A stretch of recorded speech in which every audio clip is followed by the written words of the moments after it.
haciendo comentarios. Me dice que el invitado ya se encuentra o no. Ya está en línea el invitado. Entonces, mejor creo, sin más preámbulo, vamos a pasar a la entrevista. Sí, a la entrevista del día de hoy. Les comentamos que, bueno, pues tenemos como invitado al señor José Luis Tapia. Él es docente y también economista. Y es muy importante también conocer de parte de los profesionales cuál es la visión que se tiene en relación a estos temas de coyuntura, propiamente las cuarentenas, afectan o no la economía, en fin. Bueno, sin más preámbulos, vamos a dejar en el uso de la palabra y saludar también obviamente a nuestro invitado, al economista José Luis Tapia. Señor José Luis Tapia, muy buenas tardes. Radio y Televisión Libertad lo saluda. Muy buenas tardes, Exo, muy buenas tardes, amigos televidentes de Radio y Televisión Libertad. Ok, bien, señor José Luis Tapia, coméntenos un poco sobre el Instituto de Libre Empresa, ¿no? ¿Cuál es el objetivo, la finalidad de este instituto? En fin, queremos conocer algunos detalles sobre el mismo. Muchas gracias, Exxon. Bueno, este instituto fue fundado por la economista Miriam Ortiz y quien les habla en el año 1998 con la finalidad de impulsar la libertad empresarial en el Perú. Porque vemos que los países que han impulsado a la libertad empresarial a nivel general, no solamente de algunos nichos de mercado, los ingresos de las personas, los empleos y la disminución de las tasas de delincuencia baja tremendamente. Podemos aspirar incluso a ingresos como en Qatar y en Singapur, que está por encima de los $120,000 al año, que viene a ser algo así como 30,000 o 40,000 soles mensuales. Esto se puede lograr siempre que haya un sistema de libre empresa. Este instituto que fue fundado en el 98, tiene entre su misión la de compartir sus enseñanzas, investigaciones y formación a todas las personas interesadas en esta materia, ¿no? Claro, no, sin duda es muy importante en todo caso la labor que está realizando este instituto desde hace ya algunos años atrás, porque le comentaré lo siguiente, todavía en ciertos sectores de nuestra sociedad se tiene mucho temor al emprendimiento, al tema propiamente de la, iniciación en el ámbito de la empresa, ¿no? Eso obedece a una serie de aspectos de orden quizás cultural, poco conocimiento e incluso de orden ideológico, porque le diré que hay algunos amigos que tienen pues ciertas ideologías, ¿no? Algo extremas, ¿no? Radicales, que consideran que el capital y la empresa pues son términos que lindan, ¿no? Con lo, con lo pecaminoso, con lo prohibido, y no es así. Creo que es muy importante que profesionales, como es su caso, ¿no? Estén de alguna manera a la vanguardia, ¿no? De compartir este tipo de conocimientos que son muy importantes. Hablando un poco de la empresa, en el 2020, supongo yo que usted manejará algunos datos, de qué manera estas cuarentenas, ¿no? O la cuarentena que se aplicó rígida el año pasado, 2020, ha perjudicado a la empresa, ¿no? En nuestro país. No sé si usted tiene alguna lectura sobre ese tema. Sí, efectivamente, Exo, y muchas gracias por la pregunta. El efecto de la cuarentena, y no del COVID, ahí podemos hacer la distinción después más adelante, es que ha llevado a 1.3 millones de microempresas a un endeudamiento bastante importante y peligroso. 6 millones de empleos se han perdido a nivel de Lima y parte del Perú. 9 millones en total en el Perú, 6 millones en Lima y 3 millones en el Perú. Eso ha sido cifras de noviembre. En tanto, las personas naturales endeudadas ha llegado a 4.9 millones de personas que requieren reprogramar sus deudas con los bancos. Esto es el efecto de lo que se llama la cuarentena. La cuarentena es una medida del gobierno que busca pagar el aparato productivo para cumplir con sus objetivos que se ha planteado. En cambio, cuando nosotros hablamos de casos confirmados de COVID, uno se puede dar cuenta que la proporción de las personas que se enferman y no van a trabajar es nada menos que 0.011%, es decir, 11,000 personas de las 16 millones de personas, repito, 11,000 personas de las 16 millones de personas que salen a trabajar solamente se han enfermado. O sea, lo que quiero decirle es la comparación siguiente. Una cosa es la cuarentena del gobierno que destruye la economía y otra cosa es el impacto de los que ya se contagiaron y se enfermaron, que a nivel nacional son 11.000, y eso no puede destruir la economía. La enfermedad no destruye, lo que destruye es la medida del gobierno llamado cuarentena. No, sí, es muy cierto lo que usted menciona. Justamente conversábamos también con algunos expertos meses atrás y ellos nos señalaban que el grave error que tenía el gobierno y algunos asesores, entiendo yo, del presidente, era de alguna manera confrontar, ¿no?, al tema de la salud con lo económico. Cuando eso es, reitero, un grave error, ¿no? Tanto la salud como la economía son importantes, ¿no? Sin salud no hay economía y sin economía no hay salud, ¿no? Pero lamentablemente parece que el actual mandatario, el señor, en este caso Sagasti, al parecer sigue cometiendo, al querer implementar, me refiero, sigue cometiendo errores del pasado, ¿no? En todo caso, ¿qué es lo que se debería de hacer en materia económica según su perspectiva? ¿Cómo se debería de manejar este escenario de COVID-19 sin afectar la economía? O sin afectarla tanto, claro está. Mira, lo primero que debe reconocerse es que el gobierno sí tiene algo que hacer en este tipo de pandemia. Nadie está negando que el gobierno se quede de brazos cruzados. Lo que nosotros estamos señalando es que una cosa es enfrentar una epidemia poniendo orden sanitario y otra cosa es enfrentar la pandemia restringiendo las libertades económicas, políticas y sociales.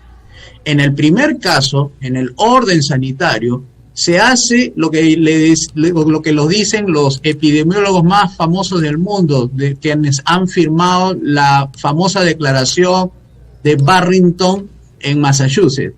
Focalicen la protección hacia los más vulnerables. ¿Y quiénes son los más vulnerables? Son las personas que tienen edades de 70 para arriba o personas que tienen enfermedades subyacentes, es decir, tienen diabetes, tienen cáncer, tienen alguna enfermedad que lo tiene y lo permanece hasta ahora, y que a estas hay que protegerlas. ¿Cómo? Evitando de que tengan contacto con personas que tengan síntomas o algún tipo de, digamos así, contagio que lo pueda transmitírselo a estas personas, y estas personas por ese sistema inmunológico pueden morir. Eso se llama protección focalizada. ¿Y qué pasaría con el resto de personas? Que hagan su vida normal. Es decir, orden sanitario significa identificar los focos infecciosos, aislarlos y no generalizar la cuarentena. Simplemente la cuarentena son para los enfermos, no para los sanos. Eso es lo que dicen, y no hay evidencia, también dicen los médicos y científicos, que una cuarentena detenga el contagio. Hay evidencias científicas que señalan que la cuarentena no detiene el contagio. Y más aún, decir tasa cero de contagio es una barbaridad y es una falsedad. ¿Que va a haber contagio? Sí va a haber contagio. Pero no todos los contagios enferman a las personas. Hay los de los que se contagian y refuerzan su sistema inmunológico y le transmiten a otras personas esos elementos anti-COVID, o sea, que ayuda a que las personas se refuercen y nunca se van a enfermar. Y hay otros que se van al hospital. Pero eso es el 0.011%, es decir, menos del 1%. Es decir, la gran mayoría de los peruanos se pueden contagiar y no enfermar, y esa es la evidencia que hay. El año pasado, cuando puso la cuarentena el gobierno, y más bien aceleró, porque juntaron a los enfermos con los sanos y ahí es donde se contagiaron más. En cambio, cuando se liberalizó la economía, es decir, cuando se optó por dejar que la gente trabaje, ahí la tasa de contagios bajó y la gente se empezó a enfermar menos. Es decir, en resumen para tus queridos amigos de Radio Televisión Libertad, la medida del gobierno de la cuarentena no es la mejor alternativa. La mejor alternativa es la protección focalizada a quienes debemos proteger, como debe ser, con medidas pertinentes a las personas de 70 años o más, o aquellas que tienen enfermedades graves que no le permiten tener contacto con personas de algún tipo de gripe. El resto de las personas que siga haciendo su tarea normal. Incluso los científicos dicen, los niños deben ir a las escuelas. De hecho, todos tendrán que lavarse la mano y tendrán que tomar su distancia social en el caso que sea así, pero no prohibir, porque los niños también pueden verse afectados su salud mental. Incluso los ancianos deben salir de por lo menos unas horas para que puedan estar en una actividad y no se confinen y les pueda trastornar la mente y también el sistema inmunológico, porque podrían entrar a una depresión. Estas medidas, que no son las que está haciendo el gobierno, es la que ayudaría muchísimo a la economía y a recuperar el tiempo perdido y los empleos, sobre todo, como tú bien lo dijiste, Sexton. No hay esa disyuntiva entre economía y salud. Las dos se complementan. Necesitamos tanta salud como necesitamos tanta economía, porque al tener tanta economía podemos reforzar la salud con mejores medicinas, con mejor atención médica, incluso con mejores sueldos y salarios para no tener que depender de una vacuna que nos, digamos, está tratando de decirnos que no vamos a tener. Así que yo creo que esas recomendaciones y esta situación económica podría ser muchísimo mejor, podría enfrentarse muchísimo mejor el tema de la salud de las personas si el gobierno fuera un poco más reflexivo en lo que hace e invitar a las personas a cambiar su forma de enfrentar esta pandemia. No es recomendable ponerle a esta situación más miedo. Eso es peor todavía. El miedo paraliza, y cuando paralizas la sociedad, paralizas la economía y paralizas el bienestar económico y también, por si no están muy enterados, también el bienestar individual, ¿no? Entonces, esto es más o menos lo que pensamos nosotros en el Instituto de Libre Empresa. Muchas gracias. No, al contrario, no, gracias más bien por estas importantes recomendaciones. Bueno, hablando un poco también del tema ya económico a nivel macro, ¿no? Hace algunos días el ministro de Economía, el señor Waldo Mendoza, había señalado que en este 2021 pues iba a dar una recuperación de nuestra economía, ¿no? Pero con estas medidas, ¿no?, que ya han sido anunciadas y que se van a aplicar, bueno, a partir del día domingo, me parece, ¿usted cómo estima? ¿Maneja algunas cifras de cuáles son las prospecciones o proyecciones del crecimiento para nuestra economía en este 2021? O en pocas palabras, ¿cuánto tiempo va a tener que pasar para que nuestra economía se pueda recuperar? A ver, si le tomamos al pie de la letra al gobierno que solamente va a ser 15 días y solamente 15 este confinamiento, el impacto negativo que va a tener sobre la economía podría ser menos de la mitad de lo que se logró o se obtuvo el año pasado. Y voy a ser concreto. El año pasado todos estamos de acuerdo en que hubo un retroceso productivo. En lugar de tener más cosas, más baratas, abundantes, con mejores sueldos, etcétera, se retrocedió más o menos, dicen, 10%. Todavía no han salido las cifras del Banco Central, no salió las cifras del INEI, pero más o menos 10%. Y esto sobre la base de una economía que venía desde enero, más o menos bien, creciendo a 2 o 3% mensual. Recuerden que el 13 de marzo fue el día que empezó la cuarentena y prácticamente terminó casi a finales de noviembre. Entonces, sobre esa base retrocedió 10%. Entonces, ¿cuál es ahora la situación? El gobierno vuelve a imponer una cuarentena. ¿Qué quiere decir eso? Que ya no lo hace sobre la base de enero del año pasado, donde más o menos se crecía regularmente y no estábamos mal. Pero acá lo estamos haciendo sobre una situación como una convalescencia. Es decir, si antes estábamos sanos en enero, ahora no estamos sanos, estamos convalecientes. Si a eso le pones tu confinamiento, entonces ya no lo vas a volver convaleciente a la economía, sino lo vas a matar, lo vas a enfermar más.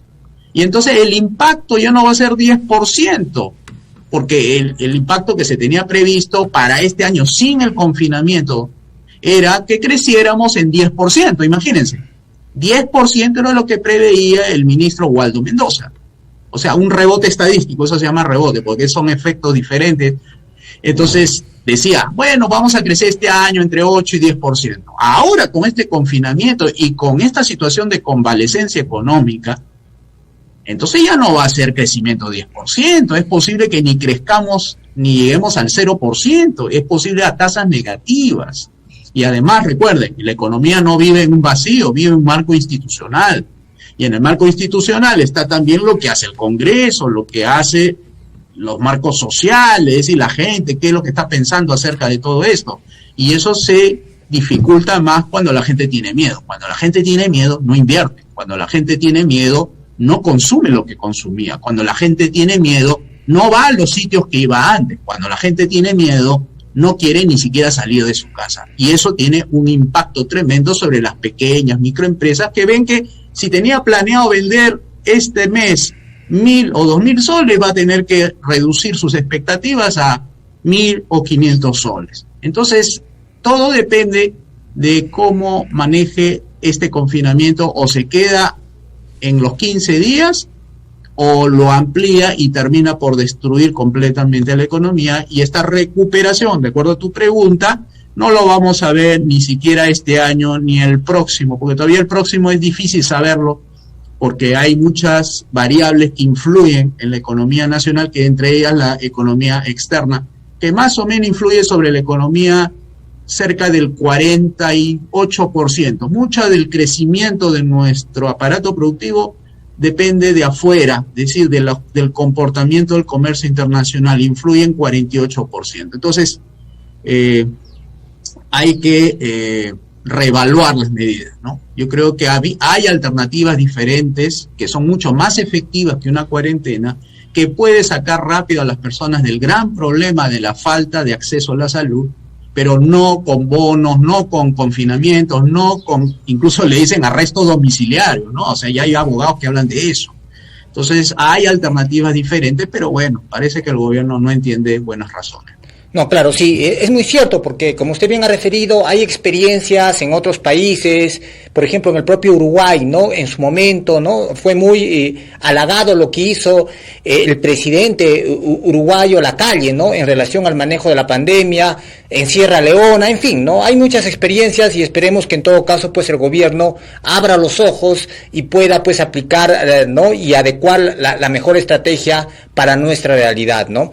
Bueno, economista, hablando un poco del Instituto de Libre Empresa, me hacen algunos comentarios por las redes, quieren saber un poco más, ¿no? de la institución propiamente, a ver qué curso se brinda, cuál es la modalidad de enseñanza, no sé si nos puede dar algunos detalles de este Instituto de Libre Empresa, economista.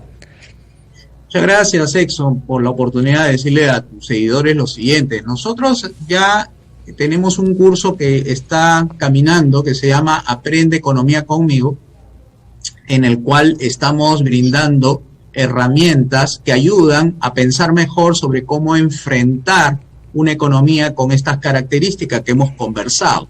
Entonces, en virtud de que ya se ha ido implementando este curso y ya tiene como 3 semanas de ejecución, ahora estamos abriendo otro curso de economía vía Zoom para facilitar el aprendizaje, y un horario que podrían estar en sus casas tranquilos a partir de las 9 de la noche hasta las 11, a razón de 2 veces por semana. Y estamos hablando de los viernes y sábados, ¿no? Viernes y sábados de 9 a 11 de la noche, estamos brindando la oportunidad de que aprendamos economía para tener una visión clara sobre qué hacer ahora en estos tiempos difíciles, donde necesitamos cómo optimizar nuestros bajos recursos y cómo hacer que los negocios se impacten menos por estas medidas restrictivas en contra de la libertad de empresa, y los negocios tengan herramientas de defensa de cómo salir de esto de manera airosa, o por lo menos, si no es airosa, por lo menos que sean las menores pérdidas posibles. Este curso es de economía política, es decir, la economía del libre mercado, y luego explicamos, cuando da el gobierno medidas, cómo les impactan a ellos. Eso se llama política económica. Y un plus que hacemos ahí en el instituto es darle herramientas de orden político, es decir, cómo piensan los políticos, cuáles son las soluciones políticas para salir del entrampamiento económico, y ese tercer módulo se llama reformas liberales. Entonces, son de 3 partes este curso vía Zoom. Es la de economía del libre mercado, lo que es la política económica, es decir, qué es lo que hace el gobierno en la economía, y la tercera, cómo se sale de ella, porque somos propositivos en ese sentido, eso. Muchas gracias. Ok. En todo caso, para poder inscribirse o participar de estos cursos, uno lo que tiene que hacer es ingresar a la página de Facebook. No sé si hay una dirección ¿no? en la web o un celular. ¿Nos puede dar algo más de detalles en ese sentido, economista? Sí, por supuesto, Exxon. Nosotros tenemos una página web y es la siguiente. Es I de inteligente, L de Lola, E de entrenado, ile.pe de Perú, y ahí va a encontrar de frente un gran aviso, o de lo contrario, si quieren preguntar directamente conmigo, que me llamen al 944-944-105-067. En ese WhatsApp yo lo puedo responder directamente sin ningún problema y les informaré los detalles que necesiten para inscribirse.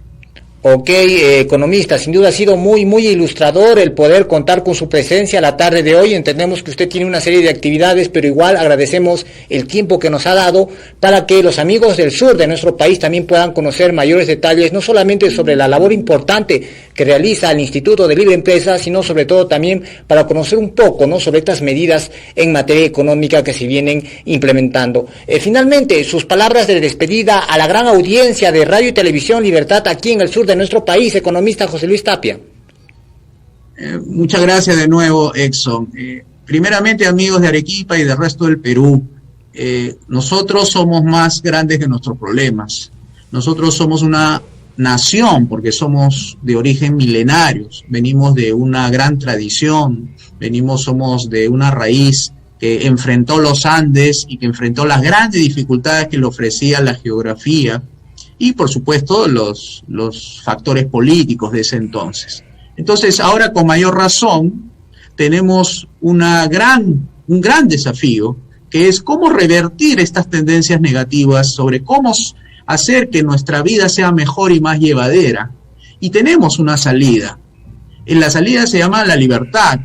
La libertad, la propiedad y la vida son tres principios que hicieron a las naciones que lo aplicaron grandes y desarrolladas. Estamos hablando de naciones que impulsaron sus cambios, porque aquí lo que se necesita, queridos amigos, es un cambio de sistema, no es un cambio de personas. Lo que hay que hacer es cambiar las reglas de juego, pero no con la nueva constitución, como algunos candidatos señalan. Aquí el cambio de sistema significa reglas claras y justas. ¿Y cómo se comienza?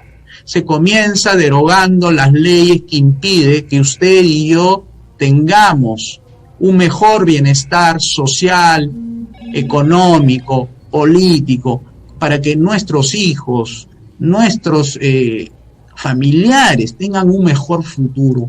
Un futuro puede ser grande en el país cuando tengamos estas reglas claras y justas, llamadas, en nuestro concepto se llaman capitalismo de libre empresa. Esas reglas claras y justas, llamada capitalismo de libre empresa, ha hecho a las naciones grandes y nosotros podemos ser parte de ese acontecer tanto actual como histórico. Podemos volver a nuestras raíces de ser un gran imperio peruano, pero sobre la base de la libertad, la propiedad privada, los mercados libres y los gobiernos limitados. Si quieren saber más sobre esto, por favor comuníquense conmigo y le podemos enseñar estas bases que está dentro de este pequeño cursito que nosotros estamos ofreciendo, sobre todo en la parte de las 5 reformas liberales que el Perú necesita. Así que hay esperanza, amigos, y los invito entonces a informarse y aprender un poco más de esto para que no piensen que todo es malo en esta vida. Muchísimas gracias, Exxon, y a tus amigos de Radio Televisión Libertad. Bien, en todo caso, reiterar el agradecimiento a usted, economista José Luis Tapia, director del Instituto de Libre Empresa. Ahora sí, vamos brevemente a la pausa y retornamos con más a través de Radio y Televisión Libertad. Desde la central informativa más grande y moderna del sur del Perú, transmite